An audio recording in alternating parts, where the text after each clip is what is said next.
Welcome to Transforming Relationships. David and Eric, we are back. We How have you are, been, David? I've been good. We are at long last in two different ways. Seeing the going out, we have the term in Minnesota, the ice out day, when the lakes are finally clear. So in most of the state, we are there. The lakes are water again. And of course, thinking back to our previous conversation, for the most part, ice is out, and that feels good at so many levels. And more than ever, than any winter, Minnesota has been in need of a good thaw. It's so true. Yeah. So it's wonderful. Springtime in Minnesota is really quite marvelous. And we're on the cusp of going into that, have some wonderful travel coming up and some fun adventures. So it looks like a really rewarding spring. And on your end, any exciting things coming up for you? Well, here in the DC area, it has gone from winter with a brief transition to spring to 90 degrees, just in the thick of the warm weather. I personally have quickly transitioned from spring break to shuttling kids around in carpools and lots of extracurricular activities and coming up for some air. Yeah. But I gotta tell you, David, that I think feels very apropos to the conversation we're gonna have today, where I'm gonna be talking with you, asking you about your work and your thoughts on our crisis of loneliness and the process of getting connection. But before we do, in lieu of the advertisements that people would hear on other podcasts, we do have to ask for a request. And that is if you have been regularly watching us or listening to us and you like the content that you're hearing, please go that extra step. And if you're listening to us and haven't subscribed to us on YouTube, make sure you head over to our YouTube page and subscribe to us. If you are subscribing to us on YouTube and watching, give it a spin on Apple and Spotify. And most importantly, please give us a review, give us a rating on these platforms. Consider sharing our content with friends informally or through social media. One of the things that you and I are discovering together is that we have such varied interests and such creative ideas for hosts. But for a lot of the people we're reaching out to who we may not know personally, the first thing they're going to look at is they're going to say, "Oh, well, how many subscribers do you guys have? Or how many reviews do you have?" And these things really do matter in terms of our being able to offer our viewers and listeners the continued great content that we are excited to provide. What are Yeah. your thoughts about that? Well, there's a double edge to that from my perspective. It feels as though too often, if you're popular, that must mean that it's really, really, really rich content and meaningful. Well, not necessarily. It may just be popular. So if you like the content and it is meaningful and it is touching on things that matter in your day-to-day life, give us that extra step to help spread the word that what Eric and I are talking about is impactful in ways that show up in your day-to-day life in directions that point to a better and fuller, more satisfying life.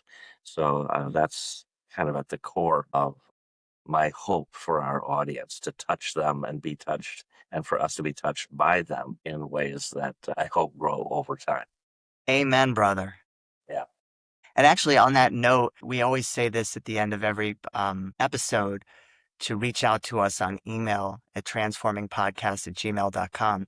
So I periodically do check the email. Again, that's transformingpodcast@gmail.com. I feel like a salesman here. I periodically check that email.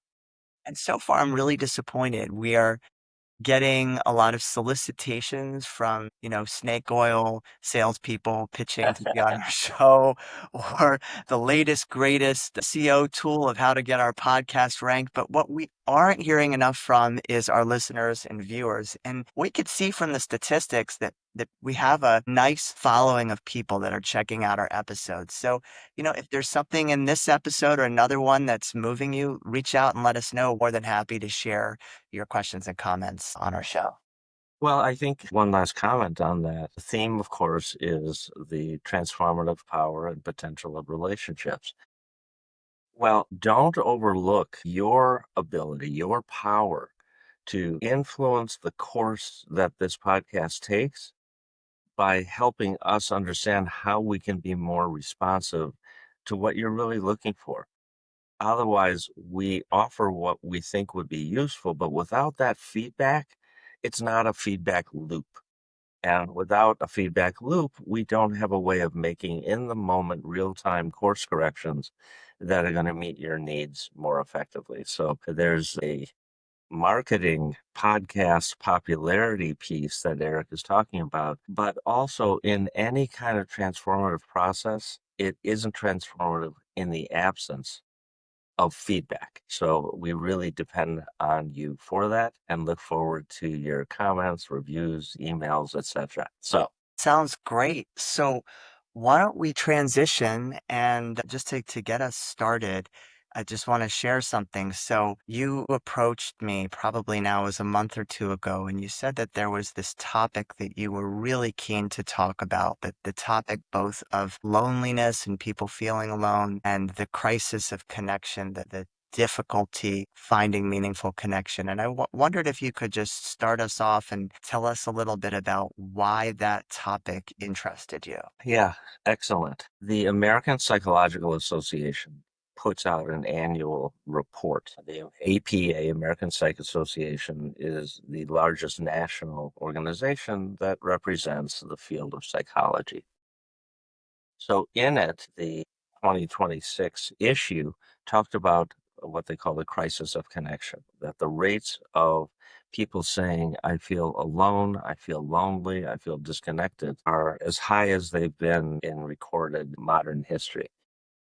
So it really struck me that that's a paradox because every single day, Eric was saying a few moments ago, because our podcast exists online, all sorts of people are reaching out to us all the time, unsolicited. So we're deeply connected, in quotes, but clearly connected in ways that don't satisfy, don't meet needs. In fact, they amplify a sense of aloneness. So it raised in my mind the sense that there are so many different types of relationships, social media relationships, interpersonal relationships that are rewarding and essential to our social nature. But my gosh, we are awash in so many that fail. And I thought, yeah, let's talk about that. What's real, what's intimate, and what's false, fakery, superficial, etc. To make this more tangible, could you give us some examples of these types of relationships or lack of relationships that are not satisfying? Tell us more about what you're kind of referring to. Well, when I think, I guess I should say that for me, a lot of how I think about the idea of relationships and the role that they play in our lives is both from kind of a neurobiological point of view. Really, you and I and all of our listeners are living, breathing social creatures. And there's a lot of information about what happens if that social need is not satisfied. It's pretty damaging, right? We have to have real connections. And just, I don't want to interject. Yeah, please What's go a ahead. real connection? Say again. What is a real connection? I mean, it seems so obvious, but what is a real connection? Okay.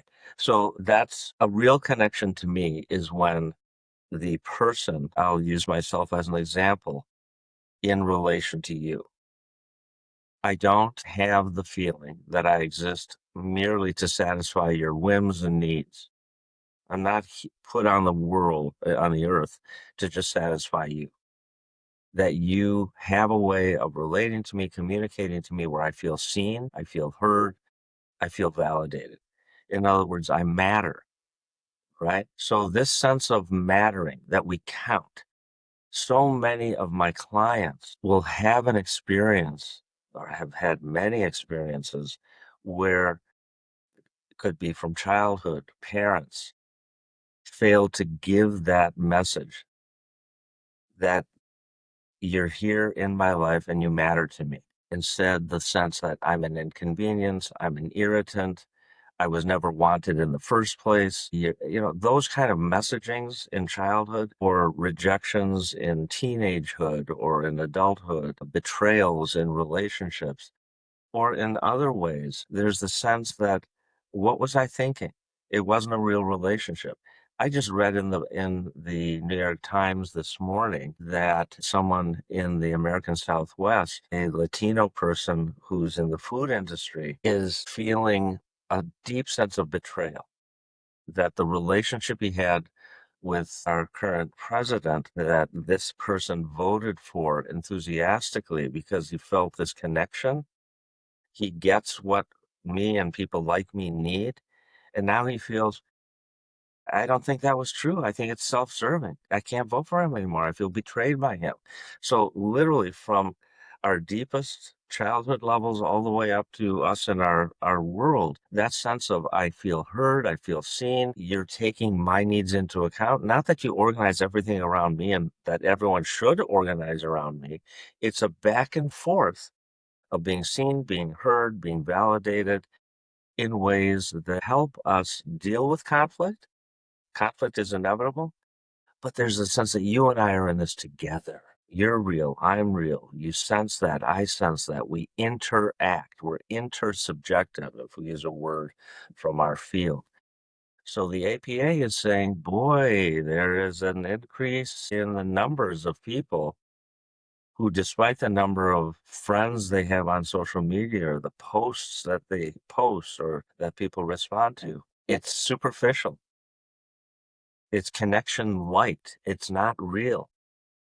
I kind of want to challenge you a bit, not to say that I disagree with what you've characterized, but I guess I felt listening that you were putting some things together that are a bit distinct. And I want to just say what that is and then get your thoughts. So what I heard is that were combining people who have not gotten really much of any relatedness with people who have gotten a form of relatedness that is not really interpersonal, and to use the word that you refer to, intersubjective. So that what I'm talking about is like a transactional Yeah, relate. exactly. You know, you Exactly. exist to serve a function, and to the extent that it's reciprocal, I exist to serve a function for you, which is not a real form of connectedness. And then I think related to that, you talked about people on social media interacting in this kind of way.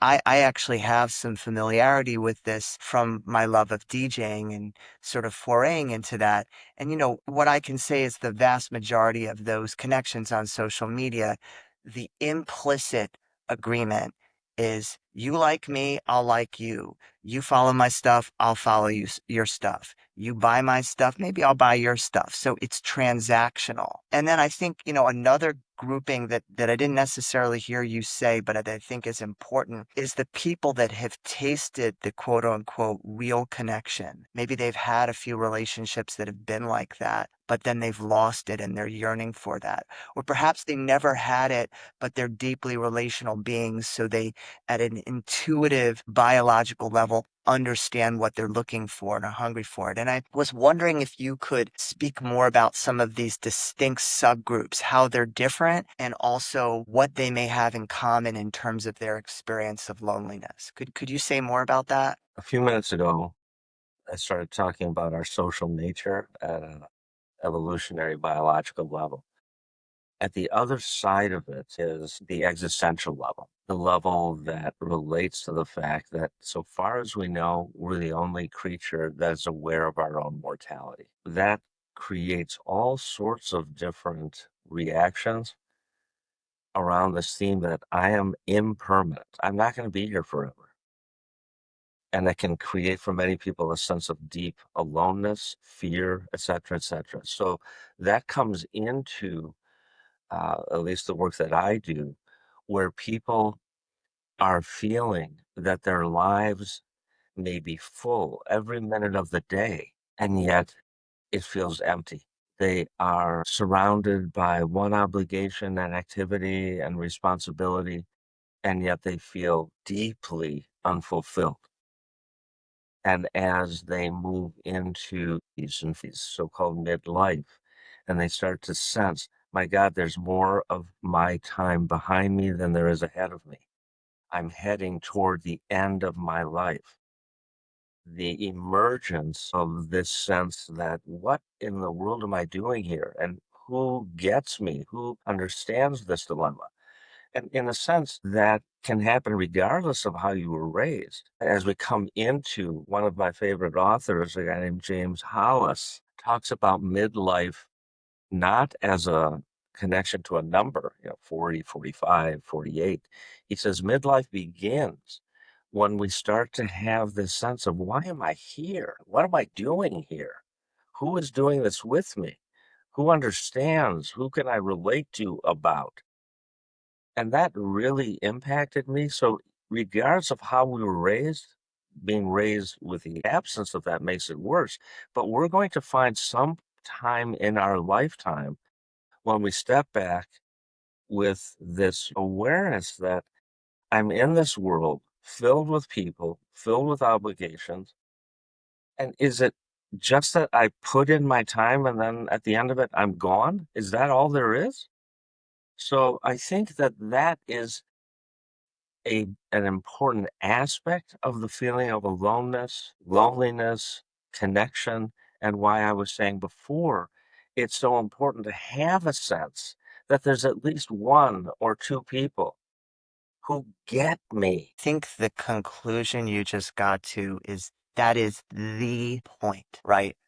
I just want to feel like there's one or two people who truly get me. The part that I would push back on, and I think this is so hard to capture, is that I Mhm. just think you just so nicely captured one experience, right? Which is the person midlife, they're busy, they have all these people around them, and yet they feel alone.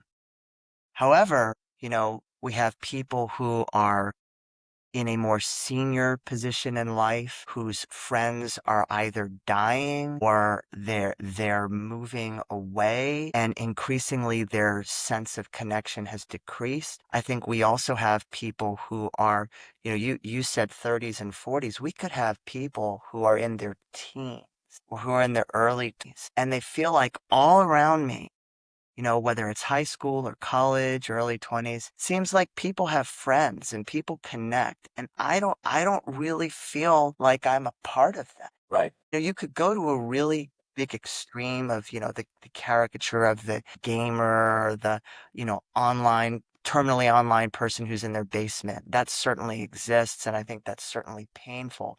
But I don't even think it has to get to that extreme where you just have this sense of like, where are my people? So I just wanted to name that because I think there are a lot of different stages of life and there are a lot of different relational positions and experience. But that take home point that you gave of, hey, where are my one or two, or if I'm really fortunate, three or four more deep connections? People are yearning for that. Say more about that. Yeah, I think what you're highlighting, and I didn't express it clearly enough, is that I think the need for connection, for real connection, intimate connection, exists from birth till death. The form of that connection changes over time, right? Because we have different developmental needs that arise, different life circumstances, like you said. The experience, I've worked a lot with seniors, and a central experience is the shrinkage of what they have worked a lifetime to create in terms of their social community. One after the other. Oh, did you hear so and so was just diagnosed with? So and so fell and is in the hospital with a broken hip. So and so just passed away. Right. And so there's this shrinkage, very different than the teen. They all have the same need for connection, but the form it takes changes over our lifetime, right? And I think what intrigued me, and maybe one of the things that led to you and me talking, is that we're seeing in our society that throughout life, the forms, the needs through which we see connection are changing in ways that across the lifespan leave more and more people feeling alone, right? So the teenager, as you alluded to, may feel alone for different reasons than someone at midlife or someone later in life. But what's profound to me is that there is a consistent message across the lifespan that I feel alone in ways that I can't quite get my hands around. But it's big and it's affecting my day-to-day life. I think a critical piece in what you just said is frame of reference. So something that I've consistently heard from my teenage clients and from, I guess older Gen Zs, is that when they are in a period where they're having social difficulty, there are not real life experiences that could course correct. So I'm dating myself here. I'm Gen X, grew up in the 80s. If I had a bad day at school with my peers, well, I'm going out for soccer practice or I'm doing this thing at the mall with people or whatever that is. And I'm not, of course, trying to say that the kids and teens and young adults don't have that now, but I mean, I know from my kids, if they don't have an extracurricular, they're coming home and they're popping on their computer with their friends and connecting that way. Friends they may have seen from school or whatever. That's a lot harder to do if you're already sort of feeling disconnected. So I don't think they're like the experiential course correction points. And I think the same thing is true on the other end of the life spectrum, because if you had a group of close friends and one friend has died and one friend has dementia and one friend is mentally there but not as physically able to get together because they're recovering from a broken hip, you're just not going to get those touch points. And I think we need those touch points to kind of have the correction and the reestablishment of the connection. Picking up, I guess your kids are much younger than mine. Do you sense, comparing to your own childhood, to me, it feels as though there was a time in my life where as a child, I was very, very busy, but the busyness was sort of spontaneous interactions with a group of people where really it was about us being together regardless of what we were doing, right? There was a sense that it was the people that mattered more than what the people happened to be doing. What do you want to do today? Well, let's go to Joe's house. Okay, right? So it didn't really matter what we did, it was that we were together. Whereas now hear from my clients that they are struggling with what to do with their kids. It's about keeping them occupied, making sure that they're not bored, and the complaint that they're getting bored quickly. So it feels, I don't have evidence for this, research evidence, but it feels as if we're replacing relationship with busyness or being occupied to avoid boredom. And that feels like an alienation from how we can be content with ourselves. And I wonder if that's a cultural influence that fed into what the APA found. What do you sense with your own kids around this theme of, are they really doing things with people, or are they having to be programmed into things where they just have to be occupied? What are you finding in your world, your kids' world? My God, yes, right. I think you are on the Okay, so you see that too. and I do this thing when I'm excited where I repeat something for accentuation. So I hope you'll bear with me Yeah, yeah, relationally as yeah. I do that with what you just said, and I hope you won't find that like monotonous or repetitive. I've heard that before. What I loved about what you said was that, you were relating to your own experience, that relatedness, relationship was being with. You had the people you liked, and it was, hey, here's my friend and me, or here's our group, and now look at us over here. We're we're going to get a milkshake at the diner. Um, we're going to the mall. We're playing soccer. We're doing whatever, but we're together across these experiences, and that it's about being together. I think the counterpoint that you made, and of course it's not that stark, I'm sure there's some of this, is hey, I don't like downtime. I don't like being alone, right? Fill me up. Give me something so that I don't have to think about being on my own. And that's a really important point because one thing we haven't talked about, and that I know actually prior to our recording the show, you told me you wanted to talk about, so that's a prompt for you to talk about, is I think your point, and I don't want to steal the acronym, but just basically your point was that relationship isn't just relationship with other people here. You can be related with yourself on your own, right? And you can enjoy being with yourself in different ways. But if you're uncomfortable fundamentally with space, then you have to fill that up. And I really do think that some of that is technology. I mean, as a parent, you know, when you've got an iPad that you can give to your kid, and maybe they're, sorry, I hate to admit this, under 5 years old, and you have to travel somewhere in a car or in a plane, and parents relate to this, and you could just give them the device and they're quiet, you have peace of mind, and you can functionally get something done.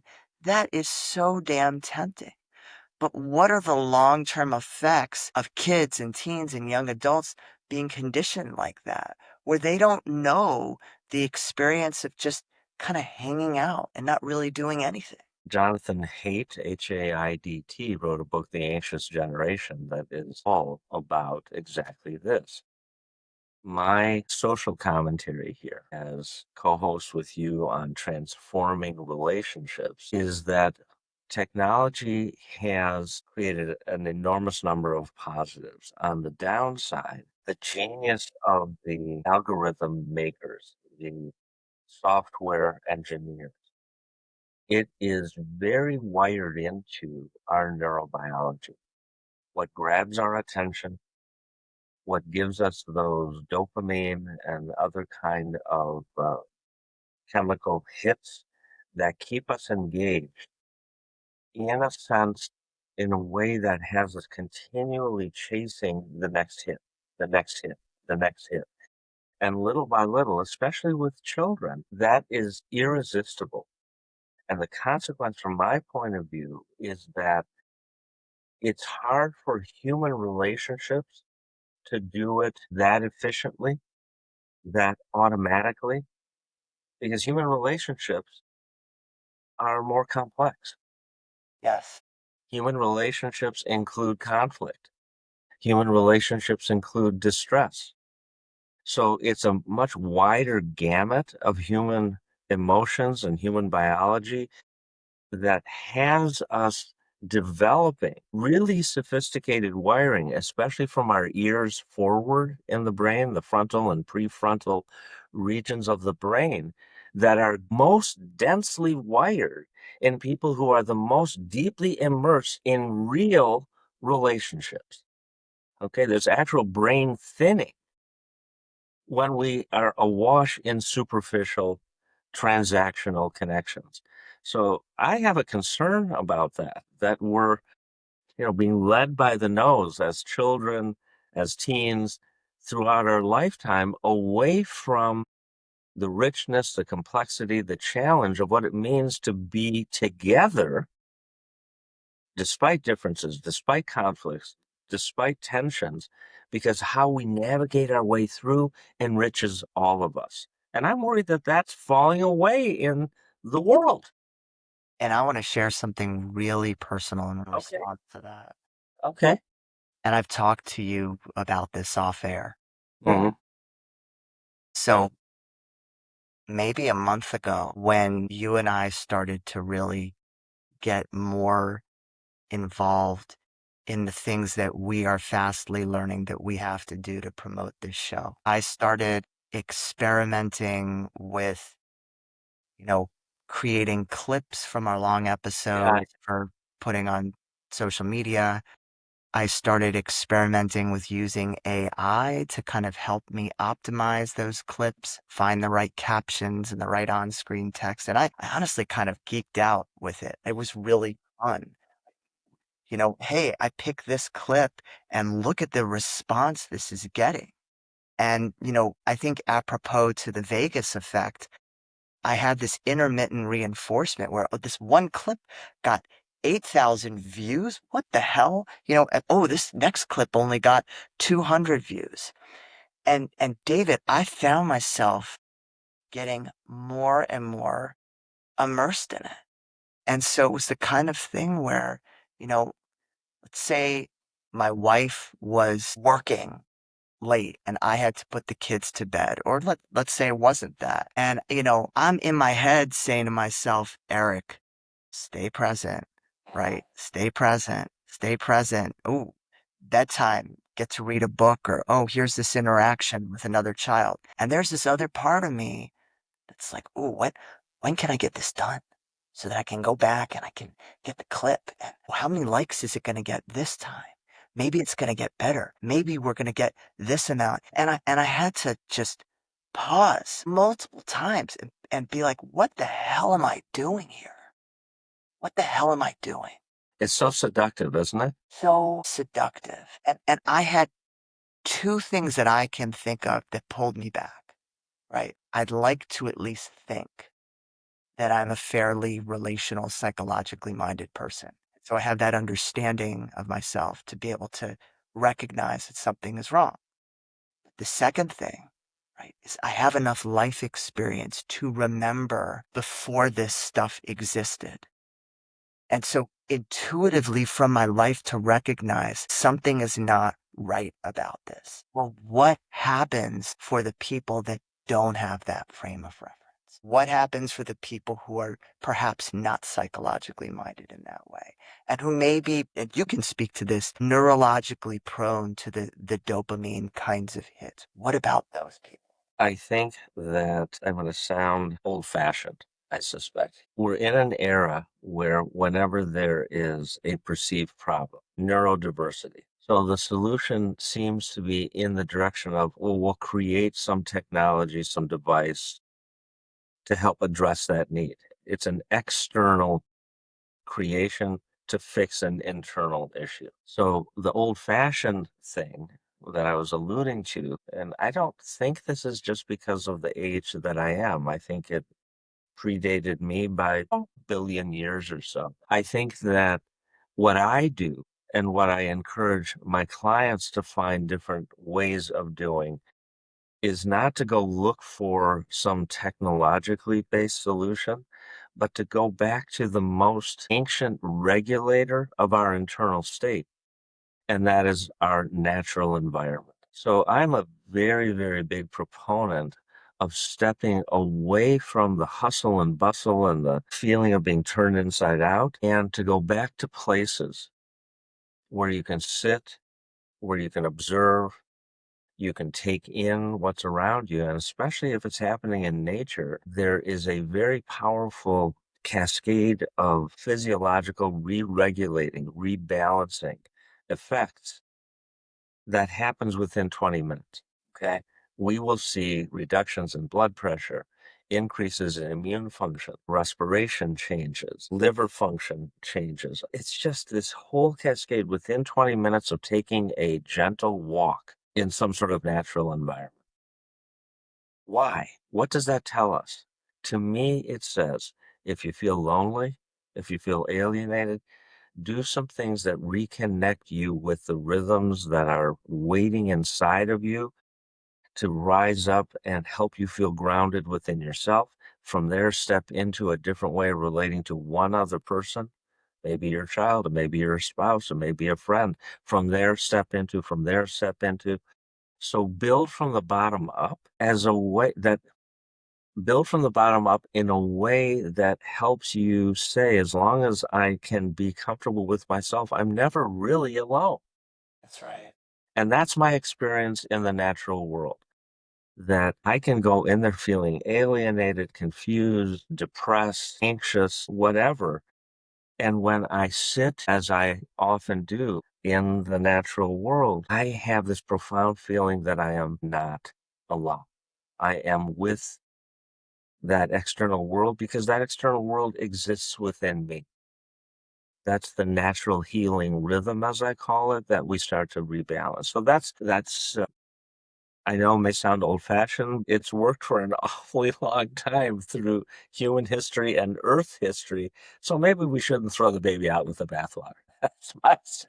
I am so glad that you're mentioning that, and I love the words gentle walk and everything that that evokes. I had a thought in response. We have a pond not too far away from my home, and one of my favorite things is to return to that pond.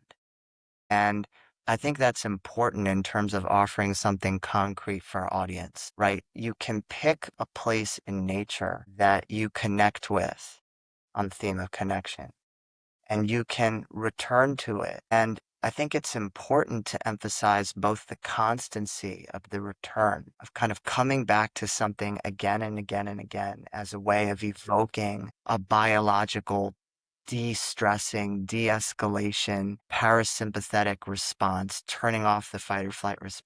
And at the same time, practicing variety, Yes. practicing being in the same place but in a different way. So maybe one time you walk through that at a nice pace, really feeling like a cardiovascular push and the benefits of a higher heart rate. Maybe another time you take a very leisurely stroll. Maybe a third time you stand, perhaps a little pedestrian bridge, and you look over at the pond. Notice, are there any frogs jumping around? Are there any water lilies floating on the surface? And maybe yet another time you sit down at a bench, right? You feel the support of the back of the bench against your back, beneath your legs. You take in some really satisfying breaths.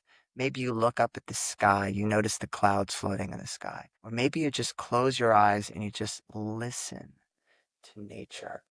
We have so many senses available to us. Why not practice the best of both worlds in what you're describing, right? Of reconnecting with nature, but doing it in a way that's both constant and has some Yeah, variety. varied. Yeah. The analogy that comes to my mind is when I had the opportunity to go to Europe. I was very, very struck by how every single town and city has a town square, and people migrate to the town square. So there's the constancy. You go to the town square. But even as someone who didn't speak the native language, every single day that I would go to the town square, I'd have different, varied experiences. Right? Someone who would take the risk to ask in, broken English, "Are you from America?" And we would engage in a conversation to the best of our ability. Or I would ask, is there, in my attempt to speak their language, is there, how do I get to such and such? And I'd butcher the words, but they would respond typically with a smile and assistance. So there's something in that that's not necessarily in nature, although usually there's water, there's a fountain in the town square, there may be some trees, there's certainly benches or little tables where people are having coffees or wine or cheese or whatever it was. So it doesn't have to be out in the woods, but it's people coming together in a place separate from the hustle and bustle of their daily lives. And what comes out is a hunger for connection at a sincere level. Without these being my best friends going back 40 years, I'll never see them again. But the sense of connection, camaraderie has stayed with me for decades. There's something about our capacity to mindfully step into those opportunities that should not be overlooked. And I think that's a good antidote for aloneness and loneliness. I think. That's such a great metaphor, right? First thing, it would be nice if in America we had these town squares or we used them differently. But I can relate to what you're describing with some of my own travel to Europe, and there's just such a sense of aliveness that you are going to have a social experience every time you go there. Every time you go, and it won't be the same. Right. Yeah, yeah, Right. exactly, exactly. Lovely. Very So good. David, I want to ask you, I think without maybe even intentionally meaning to do this, we've transitioned a little bit to offering our audience some ways of kind of creating connection. But more specifically, what kinds of suggestions do you have about how people can meaningfully relate with others and feel more together, even when they're alone? Again, I want to try and avoid my default tendency to talk about complexity, but to make it very accessible. I think probably the number one thing that we can do and need to do is to slow down the pace of our days. Walk more slowly, leave more time so you can take more time. Move a little bit more slowly. What happens at a physiological level? We move from a hypervigilant on the edge of our seat state of mind where we're guarded, our defenses are up, which by definition means I'm on the inside, you're on the outside, and there's a wall between us. And we activate, as you alluded to a few minutes ago, our parasympathetic system. We are relaxed and therefore we're permeable. We can affect and be affected by. We're interacting. Even going to the water cooler at the office, you're likely to have a different conversation if you walk up to the water cooler slowly than if you dash up, fill your mug, and dash back to your desk. Okay. So slow down, change the pace. That I think is one thing. I think another is watch the transitions. I've talked to parents who have had a really, really difficult day at work. The car pulls into the driveway. They feel the pressure to dash into the house, drop the kids off, or pick up the kids to go to the hockey practice. After all, I am in Minnesota, so of course it's hockey practice. Uh, and instead, I say, can you park your car a block from home, turn on the radio, listen to a song, let yourself deflate from the stresses of the day. And then with that song in your mind, pull into the driveway so you can hug and kiss your kids. So watch the transitions from one state to another state. I think that's another. I think another is, the classic list of self-care practices, better sleep, better nutrition, exercise, blah, blah, blah. But you mentioned something that's constant, but never the same, right? That keeps our mind stimulated in ways where we're not in a negative mental emotional state where loneliness, disconnection, fear, anger, irritability start to increase. So good self-care is critically important to be able to work against this plague of loneliness and disconnection. So those are some that come to my mind. Those are great. Yeah, I think those are really great. I love the point you made about the transition. Frankly, I was listening to that and thinking, I've got to do that. Um, that really makes a big difference. I was wondering, and in our remaining couple of minutes, I wanted to just share a little acronym that I came up with that I think might be helpful. So I have an acronym that I kind of use with my patients called CREATE connection. And each of the letters in CREATE stands for something that is relational. So the C is our favorite word, curiosity.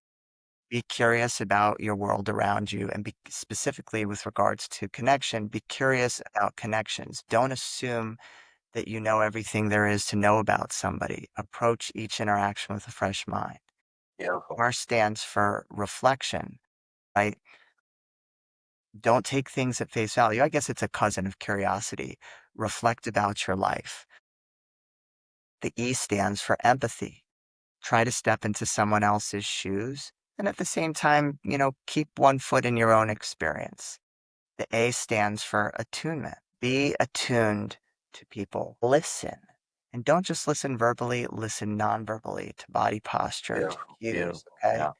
The T stands for transference, and transference is a psychoanalytic term, but I'll just break it down real easily for people.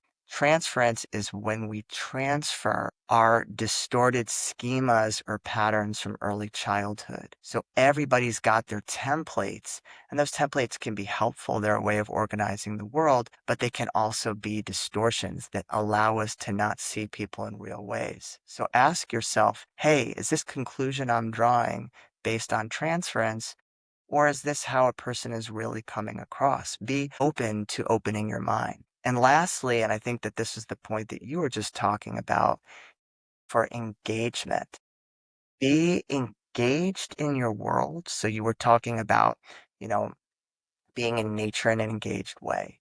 but also for all the people who are hyper focused, and I'm certainly one of those, practice disengagement so that you can re-engage in new ways at those transition points.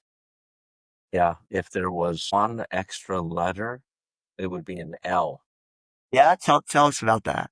So for me, everything that you're describing, I love that. It's such a beautiful acronym. If I lump them together, I would say Eric just shared with all of us the process of learning. Okay. To learn. I'm very interested in our ability to learn and also afraid of our ability to learn because if we learn something and don't stay connected to really listening, really engaging, really reflecting, all the things that you mentioned, then what we've learned becomes the template that we carry forward and we apply it everywhere all the time. So to me, it's learn so we can unlearn and relearn. So it's always this feed forward process of taking the past, modifying it to help us be better able to engage going forward. So there's an overlap between us. And I think at their core, as this episode is hopefully helping convey, there are ways of creating real connection, real relationship, and a real reduction in loneliness and aloneness. So, on that note, what do you think, Eric? And have we created something that hopefully has some useful messages for people? Well, I think we both hope each of you individually and collectively watching and listens feels inspired, feels engaged, and feels ready to go back out into the world with a more open mindset and to maybe question some calcified conclusions that you've had, maybe more motivated to either reconnect with people that you've felt disconnected from or find new connections. And again, that doesn't have to start with interpersonal connections if that feels hard. Maybe you get connected with yourself in some new ways by going out into nature and finding the connection with the world around you. But hopefully we've got our community of people, our transforming relationships community feeling connected. Well, folks, thank you for tuning in. Don't stay away. Keep us informed about your reactions and thoughts and requests, and we will do our very best to be as responsive to them as we possibly can. So, thank you, Eric, and thank you, our listeners. Take care, everybody.